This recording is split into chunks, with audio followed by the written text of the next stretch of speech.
So Ken Norris was a professor down at UCLA, and prior to that, he was a graduate student working in the area, and he had been doing some of his research in the desert, studying some lizards. And one of his field sites that he returned to one day was actually in the process of being bulldozed for a motel development, I believe. So that kind of personal experience with having ongoing research and having it dramatically just be stopped from development kind of put the idea in his head that this is probably going to continue to happen for lots of other people in the area.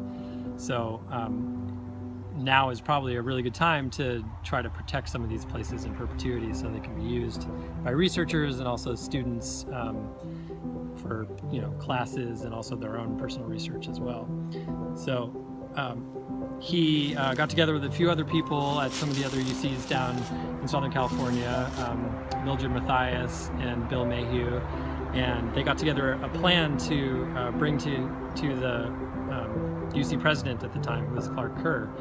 So they went around and they interviewed other faculty from other UCs, asking them, where do you do your research, where do you take your classes? And they were able to go around and visit some of these sites and put together a proposal of areas that would be good to protect in perpetuity. So Ken Norris drove around in a Jeep throughout California to these different sites and ended up at Clark Kerr's desk with this proposal, and they actually agreed to establish a UC Natural Reserve system.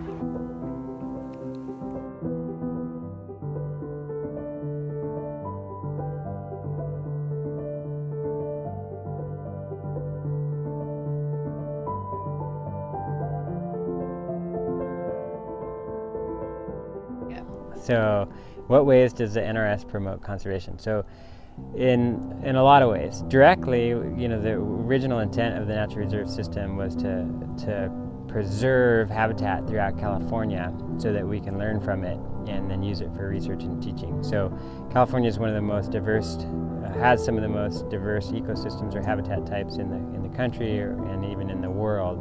And so directly, the UC Natural Reserves preserves a lot of unique habitat throughout California. So from the conservation standpoint, obviously that's important, is preserving, conserving those unique habitat types that support the flora and fauna. And the role that they play as literally the largest facility in the University of California, if you think about that in those terms, it's critical.